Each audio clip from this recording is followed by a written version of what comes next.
Hey, everybody, welcome. It's so great to have all of you tune us in and turn us on. Yeah, quick announcement. The video that I mentioned about the movie that came out, excuse me, the music video on the song that Tata Prince, and you're going to see the interview I did with him. That song, Love One Another, just came out, and so did the video, and you're going to hear more about it. But this conversation of love is so important. And it really goes beyond any song, any music video.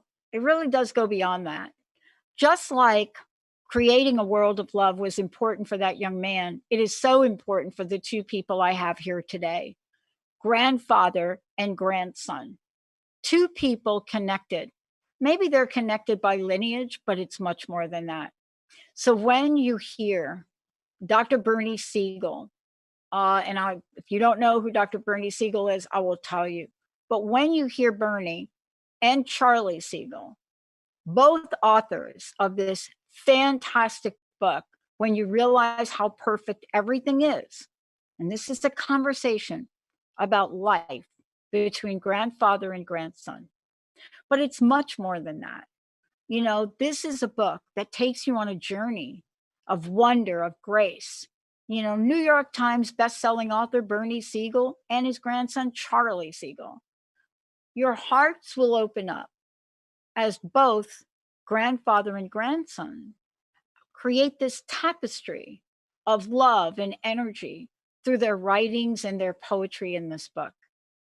And as I read this, and I hope during this show, I don't know if I want to experience it again, some of the things that they have written touch so beautifully in the heart and also so powerfully.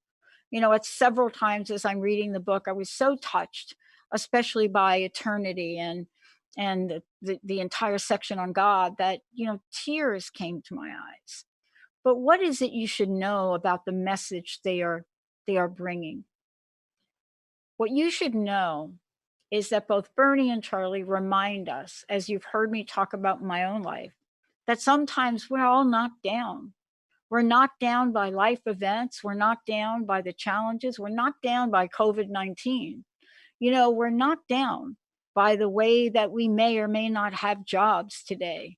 We're knocked down by illness. We're knocked down by people that have disappointed us. But it's not about that. And certainly what I've learned is what they're sharing. It's about rising back up that counts. And when we dare to experience life to its fullest, all of the imperfections that come with it, it gives us an opportunity to grow beyond measure. And I say grow beyond measure because even in the work that Maslow did, he could not define the true essence of self-actualization.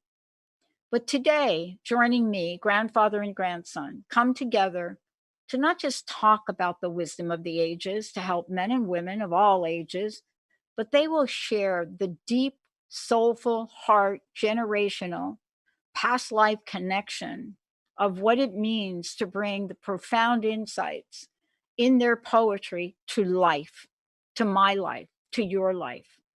And for everyone out there that needs something to hold on to be encouraged by their deep faith, their writings, their messages of hope, but more importantly, they're like fun, totally fun. So let me introduce all of you, if you don't know him, Dr. Bernie Siegel and the most amazing Charlie Siegel. Hey, welcome to both of you. Welcome to the show. Thank you, dear. Thanks for having us. Yeah, no kidding. I mean, I have recently been talking about my relationship with my grandparents, and I didn't quite get to take the journey of where I am, in this physical world with them, but they're always with me. You both are coming to the forefront because what you've done is you're sharing this conversation of love that goes across multiple generations and what it means to go beyond the obstacles and the challenges of life. But we still get them. And I want to start out with you, Charlie, about this, because I was just thinking, what was it like for you to have your grandfather be Dr. Bernie Siegel? And I had that very lovingly thought, but it comes with a path of your development that only you can share personally. What was it like? I think it's pretty awesome. It's great to be able to share in this together and to write a book together. You know, his work is amazing and has touched so many, and to have him support my work and see what he sees and what I do means a lot to get to share in this. I talk a lot about the kind of the messages in my work and stuff come a lot of times from my mom's teaching and from my mom's side, and then seeing my grandpa Bernie be reaching so many with such a healing message. That's, you know, I have it on both sides that way, and to get to sharing this together is awesome. I love it. Bernie, you know, one of the things I had to laugh about, and I'm still laughing about it, is the book opens up with a quote, an anonymous quote, and it says, when you realize how perfect everything is, you will tilt your head back and laugh at the sky. And I can't help doing that, right? I mean, I knew I was getting ready for this interview, but I couldn't help think about that and think about what that meant to me, but also laugh about it. You know, it's an interesting quote. What makes you laugh about that when you think about the realization of how perfect everything is? Well, you know, life, it's an experience. It's a gift to all of us. And, you know, what we do with it is a whole other story. Because I think, like you talked about your grandmother, my grandmother saved my life. It's a long story about how sick my mother was and wasn't supposed to have children. And by the time they dragged me out of her because she couldn't survive a cesarean section, she said they handed me a purple melon, not a child. So we put you in, you know, blankets and then in a carriage, covered the carriage and put you behind the house so nobody'd get upset. And as a physician, I didn't learn this till I was an adult, because I always say there are no pictures in the album to verify it. You know what I mean? They're just pictures of a covered carriage. And I said to my mother, and how the hell did I survive as an infant? Nobody's touching me. Oh, my grandmother my mother took you, poured oil all over you and pushed everything back where it belonged 4 and 5 times a day. So I realized I must have felt like the most loved kid on the planet because I'm getting massaged. And that, over 50 years later, when a woman massaged my shaved head, I became that infant again, opened my eyes, and the room was filled with people. The quote, you know, why you all here? Oh, we thought you had a heart attack or a stroke. We couldn't communicate with you. I said, yeah, I became an infant. I couldn't communicate, but it was a bliss for me. And so I'd say again, why they're called grandparents is they know how to take care of the kids.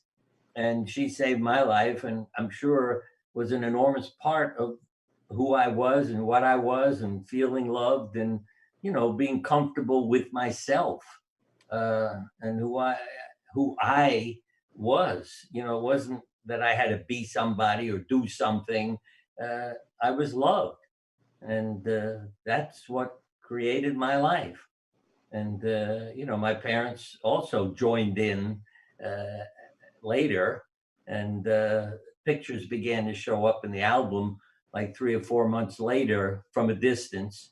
I found all these things, and you know, once I understood myself and who I was, it was a hell of a lot easier to live. But I think we're here. Um, Here is something on my desk that I see every day from Leo Roston.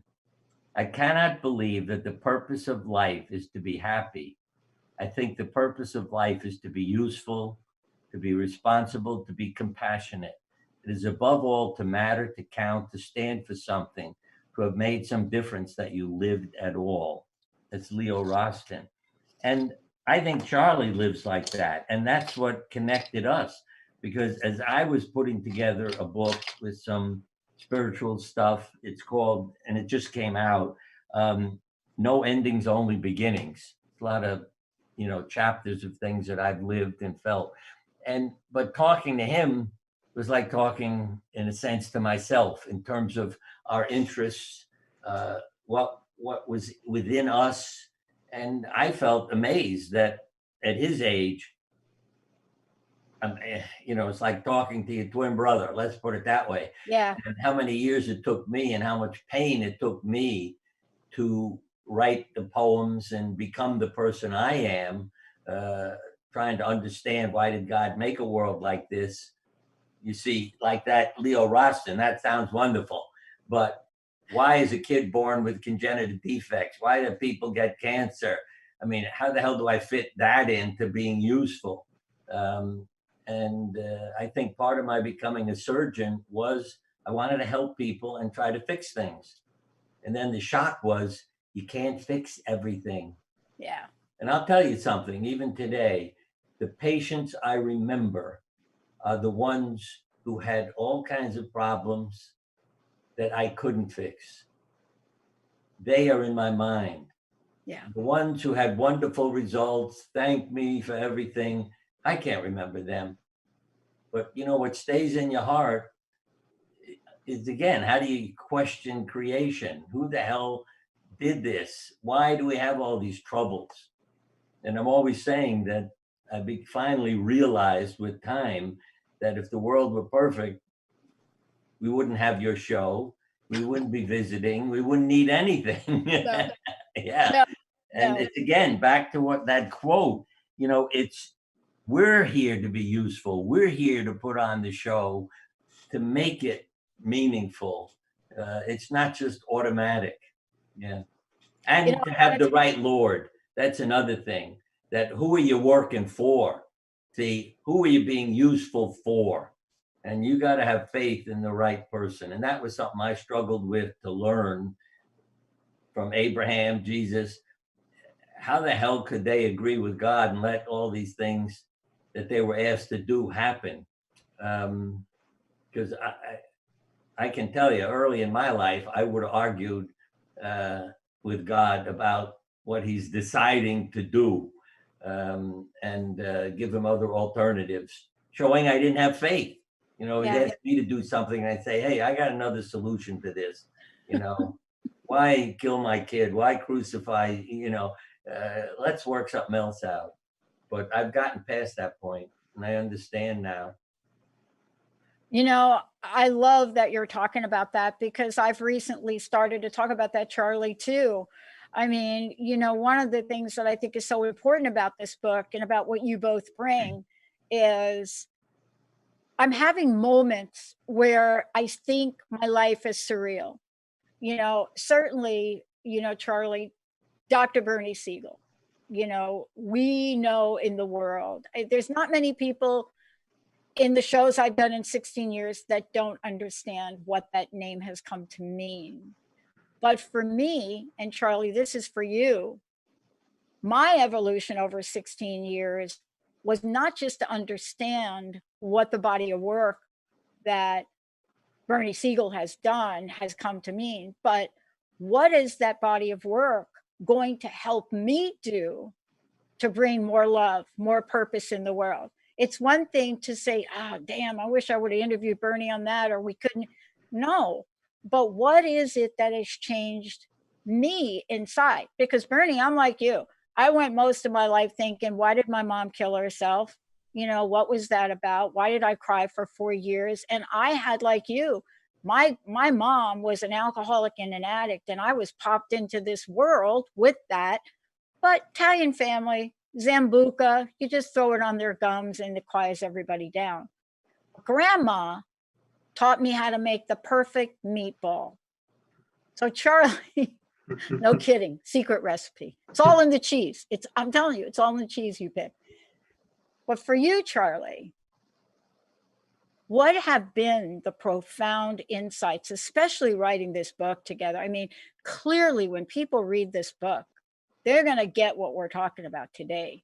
But what was it about this relationship you're cultivating with, your grandfather that is going to always be in you in this life and beyond? What is it about this that has touched you so deeply? And Well, I'm not saying you're done yet with your life and maturing and growing up and developing. You're like not done, but you're probably like 5-10 different souls. But what is it though? Because you're so a happy it's guy. yeah, it's pretty remarkable that so we wrote the poetry that's in the book separately, like as our own body of work in our own situations. A lot of his poetry was from journals he was writing through like the 80s and 90s. A lot of my poetry goes back to like 2013 or so. I started writing up to present is for what's in the book. With the intention that I wanted to get to share different spiritual lessons I've got to learn along the way, that I feel like I've been blessed with. Some of the stuff is things like different inspirations from experiences in life, but a lot of my stuff is like metaphoric kind of things and giving people a different perspective. So I had written a bunch of different poems, and as he said, he was working on his other book and asked me for some things that he might be able to print in it and have a discussion. So I sent him mine, he sent me his. Looking over our poetry we had written separately, it was amazing. Like there's one in our the chapter Nature Our Teacher in our book that he wrote a poem called Trees. I wrote a poem called My Brother Trees. It's so similar. We've written on like footprints and what that can represent. We've written on how nature teaches us and on destiny. And there's 7 different sections that go through our book. It's a evolving chapter about life, including chapters on inner light, on God and relationships. But we looked over our work, and it was like we were having this kind of conversation, years apart and different experiences, and like a subconscious conversation between us. So it was really like, let's line these up in the conversation that they are, and the book came out of it. So we both write in wanting to help people, to uplift them, to help them find a positive outlook on things and connect with themselves more. And then we see, we're both sharing in this work. Let's share in it and have a project together. So it means a lot to get to do that. And I hope you both will read some of these today on the show, because Sure. It's hard for me to explain how powerful these are. As I went through them and I was looking, I was reflecting. And there's one, Bernie, that you did that it literally reminded me of an event in my life that I don't think about that often. But as I was reading it, I just started to cry. And I thought about literally how God took the wheel one day in an incident in my life where I did something quite careless in pulling off on the highway in the coast of California. And I left my best friend Linda, who booked this show, in the car, and just had to stop, had to see it, got out of the car, didn't put the car in park on a cliff with no barrier. And I mean, when I read this, I literally started to cry, because you have moments in life where you realize that you are not at the driver's wheel. It is not you, because the way that we were able, I turned around right at the right moment. Well, who did that? Was that really me, Bernie? No, that wasn't me. I didn't turn around right at the right moment all by myself, but I was guided to turn around to see the car start to move towards the end of the cliff with my best friend since 1972 in it. I left the car door open. Thank you, God, for that. I ran, I jumped in the car. Now, here you are, you don't think about these things, because she was clearly going to drop off of a very large cliff. Jump in the car, hit the brakes just in time. So when I'm reading this poem, I made the wrong turn on the parkway. There was no sign or symptom to guide me. And I didn't ask for directions. I had to reverse myself. It was hard, but I did. I took a deep breath. Let God take the wheel, and everything went in the right direction. And that's the beginning of it. And I want to ask you, Bernie, about that. And then Charlie, I want to talk with you, because we're going to take a short break and then I'm going to come back. God, I'm having a hard time not crying right now. I only read the first part of that, Bernie. Right. It does go on. I can read the end. Please. It says, let God take the wheel. And everything went in the right direction. God has had her driver's license longer than I have. I didn't think I missed anything, but who knows what the good Lord wanted me to miss that I am better off not running into. I guess I took the right turn and learned how to turn things around. Thank God. Yeah. I'll tell you, when I read that, I could feel you in that. Yeah. Well, I've learned that there are no coincidences, is the way I put it now.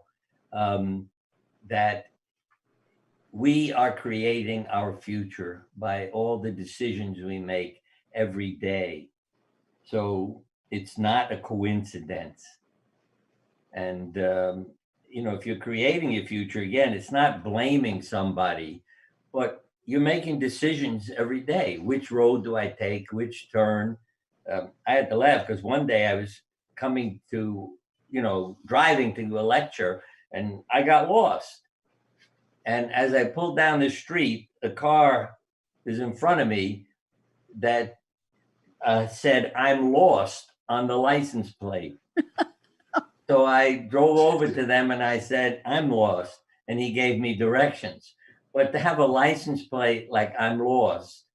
Another time when I was lost, I told this fellow where I was going, another driver. He said, I have no idea where that street is, but I can direct you to the police station. The police station was on the street I was looking for. And again, it's like, how did that happen? And I don't think, again, as Elizabeth Kubler-Ross always used to say this to me, there are no coincidences. Right. And yeah, that's why I love opening the book while we're on a program. And it's just like, boom, this is something Charlie wrote. It's only 4 lines. Where are you? Said the caterpillar. Right here, said the butterfly inside of him. Where am I? Said I. Right here, said my soul from inside my heart. And see, that's what impresses the hell out of me about Charlie at his age. Where does that come from? So he's got somebody living in him that in another life probably was a very special soul. And it's still coming forth in Charlie. Because I say it in the same way that when you see a 5-year-old on television playing a violin, you say, how the hell did they manage to do that? It's the soul that's in them, from a past life. And I say, so whether it's me, you, or Charlie, we have those souls in us that direct us in this life, making choices. And when I say direct, I don't mean it's conscious, but we're making choices and they're coming from a past experience. Yeah, you're right about this, Charlie. There's something I think you wrote, and I want to talk to you about it if we could, because I was reading it and I just thought, I know in the book publishing and writing arena, a book doesn't get written the day before you do the interview. That's like not how that works, right? But what you both have written in here is really important for the time we're living in. And I think you wrote, Charlie, it was you that wrote, I made a note of this. Was it you that wrote The Girl Who Could Paint the Sky? Yep. You wrote that, right? Okay, so I'm reading this again. I'm having a crying moment. Sorry. But I grew up in New York and I know what it's like to live in the projects. But my escape from the cockroaches, right, was because I didn't want to sleep. And as I bounced from relative to relative, I had to go to Aunt Mary, nicknamed Mrs. Meany. I apologize for that, by the way, later on in life. But I called her Mrs. Meany for a good reason. But I couldn't sleep in her house in the bedroom because of the cockroaches. So I would sleep on the fire escape. And I'm reading this, and again, I had this moment of a message for our time. Now, you said you write metaphorically. That might be true. But you write to me in a way that transcends the physical, the spiritual, and my field totally transcends the psychological perspective. Because if we don't have faith and works together to help change this world, then we are going to stay in our bubble and be gone. But that message, can you talk to that? Because I'm thinking, who wrote this? Who is this genius? I mean, what century did that come from? Tell us about that. And perhaps you might read it for us if you don't mind. I don't want to put you both on a spot. No, yeah, glad to read some from it. I'm just going to turn to it now. Okay. Yeah, so when I wrote that, it's so some of my work is like, so I talk about some of the messages in my work is that I grew up spending a lot of time in my mom's store and class center, Wisdom of the Ages in Connecticut. She started that when I was 3 and I was homeschooled. So I did a lot of my schoolwork in the back of the store, hearing her teach meditation, teach spiritual classes, help people with what they're going through, and that I've now helped run the store alongside her. So it's become like everyday life kind of thing to think about that spirituality and focus on how to help people and help ourselves. And my writing and my photography that illustrates our book, and I have a business with that, has become like my own facet of the same kind of spiritual practice. But like following your heart and doing what you feel right about doing in life, it can be a more difficult path sometimes to make things work and to have it all come together. Like I worked as a waiter for a few years to like pay the car bill while I'm working on my photography business, and like I have some close people that support my work and this, like the starting process of it back when I was starting it.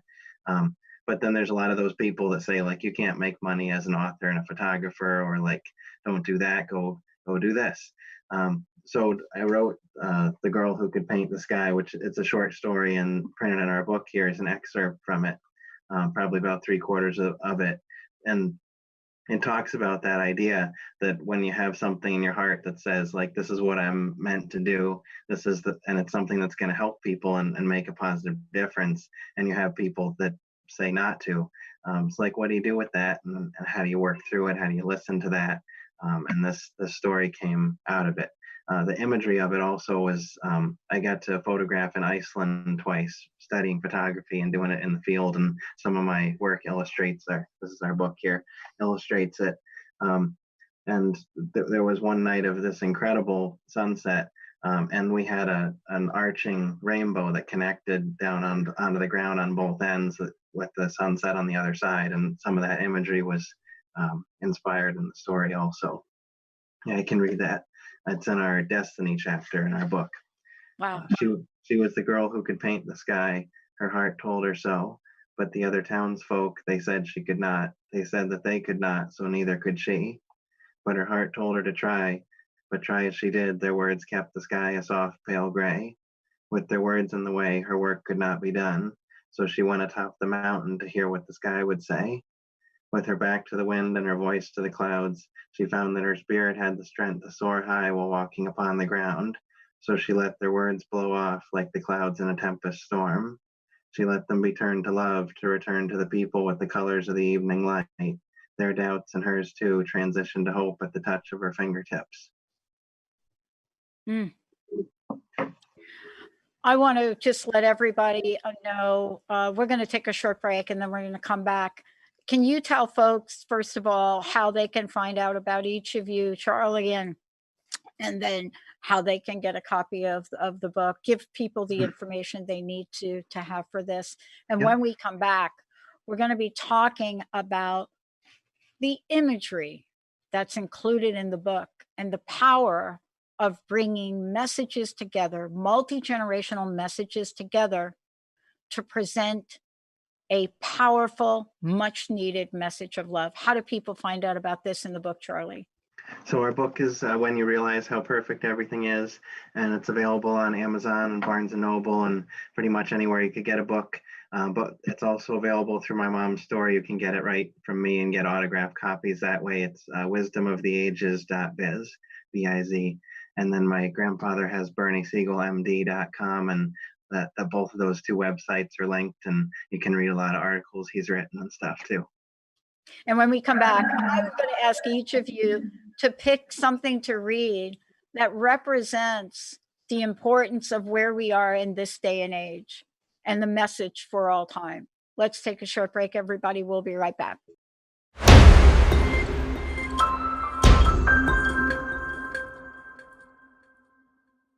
Welcome back, everybody. Welcome back.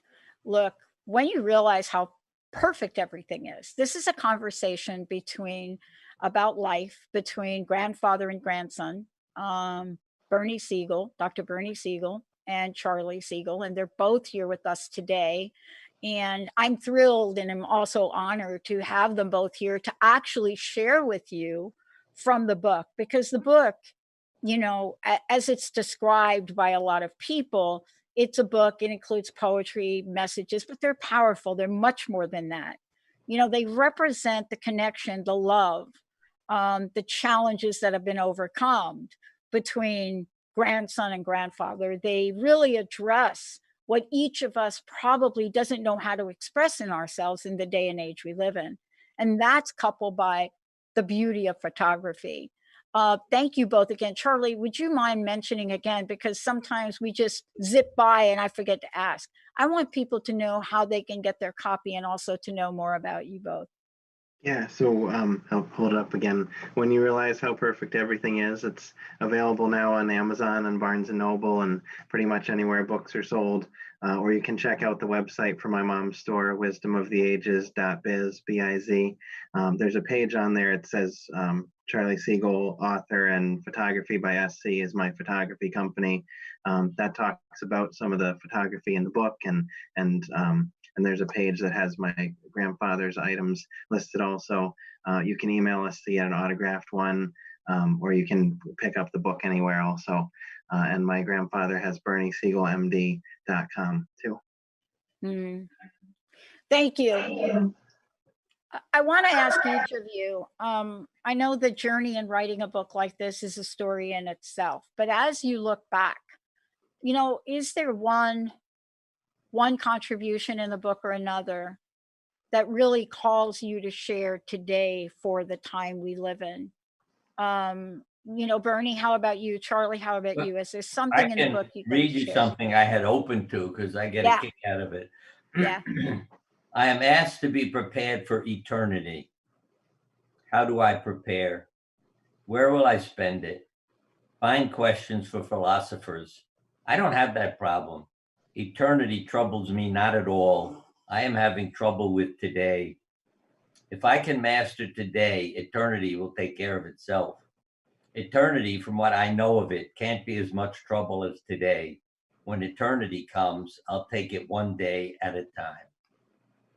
And again, I can't tell you where that came from, but it's the real answer, you know, one day at a time. You know, when you start predicting your future, you're making a mess out of your life. And as I say, that's what I learned to do, not picture it, because then I'm creating it. That's something I realized as a surgeon. In other words, if you picture your operation as horrible, terrible response to your treatment, your body believes it. So I learned that my mind, my soul, they're in charge of my life. And that what I believe, my body believes, because that's what it's told all the time. And that there are no coincidences and no accidents. And that what we call miracles or spontaneous remissions are self-induced. You know, your body gets a message of love and it responds. And literally, diseases disappeared. That's why I began to run support groups to teach people what those who didn't die when they were supposed to were doing. Right. You know, I studied success, not failure. And I learned how important the words of your mother, your doctor, you know, if they were saying things to you and you believed them, they could save your life or destroy it. And that's why my website is an article entitled Deceiving People into Health. Because I learned that by doing a lot of children's surgery, that the kids believed me and their parents. So we lied to them. Now you say, what do you mean you lied to them? For their benefit. I always say the simplest one was taking an alcohol sponge, saying, oh, they made new ones. Now it'll numb your skin besides cleaning it. And the kids would look at me, why don't the other doctors do that? Yeah, right. You know, because it was incredible. 80% of them would feel no pain at all just from that crazy comment. About 20% would say, I felt it, you know, oh, bad sponge, you know. And again, they had more faith in me and their parents because we were using our words to heal them. And again, we all need to learn what I call survival behavior. And I have to say that psychiatrists know more about it than doctors, you know, than family doctors and oncologists and so forth, because the psychiatrist is seeing somebody with all kinds of emotional problems, dealing with life-threatening illness, and they notice that there are personality qualities to survivors. And the doctors, you know, would say, oh, you had a good response to treatment. They aren't aware of what went on in the person's life. They're just looking at, here's your pill, here's your injection, and not about what the person did to help them. No And it's kidding. all about, you know, you talk about eternity, we're talking about your life. Your childhood is stored in your body. I mean, let me just, one quick example. Sure. That I always said to people, how would you describe your illness? What are you going through? And anybody listening to this, if you got a problem in your life, what word do you use to describe it? Then when they came up with the word, I'd say, how does that fit your life? I'm not interested in how it fits your illness. How does it fit your life? So a woman who said failure and meant my body failed me, I have cancer, said, oh, my parents committed suicide when I was a child. I must have been a failure as a child. Mm. She was living her whole life as this failure. Ah, And, you know, I've met people whose parents committed suicide, alcoholics, drug addicts, told their children to commit suicide. And then, you know, one of the children would walk in mad as hell at life and the world. And I learned that if I could reparent them, become their chosen dad, as one kid said, I saved their lives. You know, I made them feel somebody cared, I'm worth something. And well, I'll give you a quote from a lady. I asked her to have a picture of herself as a child so I could show her she's, you know, beautiful and meaningful. She said, my parents never took a picture. I can't give you any. But she said, when I let love into my prison, it changed every negative item in it, meaning the experiences in my life, and turned them into something meaningful. And boy, did she outlive every expectation with an autoimmune disease and lived for decades, you know, when doctors were predicting a few years and you'll be dead. right. But she drove them crazy because she didn't die. And they had to try to figure out, what do we do to help her, you know, because she isn't dying. Yeah. Right. Right. But that is so powerful to share. Because there's something about that, you know, it's funny. I too learned that because my friends didn't understand why I wasn't talking about my illness when I went through it. And, you know, I had my own reasons for that. But more importantly, I didn't think I'd be able to get through it and heal if I was taking on everybody's feelings of it. And now looking back, I know that that's true. I know that that's true now. But more importantly, it was the journey that I went on to have to change in that way. Something Right. you talked about earlier about faith and belief and possibilities. And, you know, Charlie, one of the things I wanted to ask you, I don't know if you've picked one of these out. If you haven't, there's one of yours that also called to me. Did you pick one of yours out? I did, but it's a short one. Maybe we can do both. Okay, you do yeah, yours first, and then I'm going to ask you to do mine. Okay. Looking at one you had asked for something that would fit what we're going through right now, I wanted to read one of mine called When Peace Becomes You. And this is interesting that it's one that I got up one morning and this this poem was in my head, and I was gonna like, oh, I'll go get ready and then I'll write it down. I was like, no, I should write this down now while I still have it. And it just kind of flowed out. It says, and it is when the peace overwhelms you and you step into the peace and you become one with the peace, that you realize the peace is a part of your soul, part of your intellect, that then you can become a conveyor of the peace and you can allow it to spread free upon the land for all to be at peace and all is all right. So if we look at that, like there's this great peace that is within us and surrounds us, and it takes connecting to it and finding it and realizing you're a part of it, to recognize what a part of it you are, and be able to spread it and share it with people. But like that piece is out there and inside you. So it's to people to take the time to settle and connect with that. It can make all the difference. I have to squeeze something in about Sure. peace. We have 5 children. The kitchen was a disaster area. I came in, I said at the top of my voice, you may choose peace or you may choose conflict. The twins that we had have a hearing impairment. And our daughter answered, I'll have a pizza. And so the whole family busted out laughing and the argument was finished, And that's, again, what love, laughter, all these things that we're trying to help bring into people's lives and to heal those wounds. Yeah. And I think that's it. Laughter is such a part of it. Yeah. So there are 2 that I found that just hit me again. One was, I think it's called Open-Ended Road, but the other one that hit me was Finding God. And Finding God hit me because, addiction and recovery was part of my family's journey. I'm actually the only one still alive to actually talk about it. Yeah.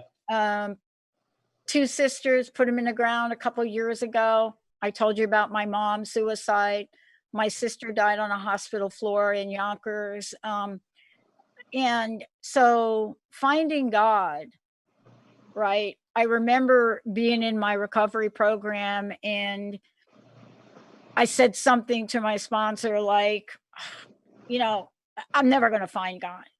And his answer to me was, oh, guess what? Newsflash, God's not lost.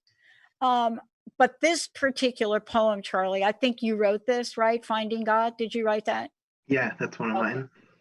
Would you mind sharing that? And then Sure. I just love it. It's beautiful. Yeah, so the last chapter of our book is Hello God. We made it like our conversation, that the way we align them evolves from more of a personal life perspective into more of a grander spirituality perspective. So this poem opens that last chapter.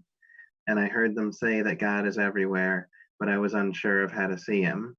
So I asked them where exactly I could find him, and they pointed to my heart, and I knew that that was my place to start.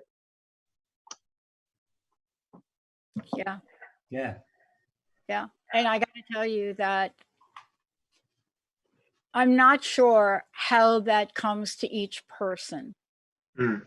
I know how it was a process to come to me. And I don't know that the definition that we have, like in the Webster, of surrender, I just don't think that definition describes what that really means. I want to ask you, Charlie, thank you for that. It's beautiful. Yeah. And certainly everything in this particular part of the book is profound. I mean, including, Bernie, what you wrote From a Distance. But Bernie, I want to ask you about this because I have a sense that your evolution in like they say, knowing God is quite similar to mine. But this was a very important part of the book. What did it mean for you, Bernie? About God, you mean? Yeah. Well, it started way back when I questioned God. It's hard for me to have faith in a God that makes a world that has all these troubles. Yeah. And I realized, as I said, when God said to me, Bernie, a perfect world is not creation, it's a magic trick that you're here to live and learn. So God talks to me a lot. And the message, God is always talking in parables, drives me crazy. One day I said, I can't understand what's going on. Bernie said, Bernie, You're a satellite dish, a remote control, and a television screen. I said, excuse me, what are you talking about? He said, that's what you are. That's your life. I said, what? He said, look, satellite dish has many options. So do you. I gave you a remote control to pick a channel. I gave you a brain to decide on what channel you're tuning to. And I gave you a body to display it like a television screen. And I realized who my Lord is what my whole life is about. If it's money, what am I going to act like? You know, if it's faith, if it's here to accomplish something, I always say, I try to be God's right arm. You know, I'd like to do things. So when I pray and talk to God in the morning, when I'm out in nature, I let God know, hey, I'm here to do what you want. You know, every once in a while I may ask for help, but hey, you know, I got my aches and pains too. So if you can, but I know God is there as a resource. I know that I have the ability to do what I need to do. You know, I don't need a miracle, if you know what I mean. Yeah, I do. Yeah, I do. And that belief and that faith make an enormous difference. I mean, this is sort of an aside, but when they've run tests taking Lourdes holy water and label it Brooklyn, New York, and label Brooklyn, New York, Lourdes holy water, more people respond to the label, you see. So it's our attitude, our mind, our faith have so much to do with our whole life and literally the chemistry in our body.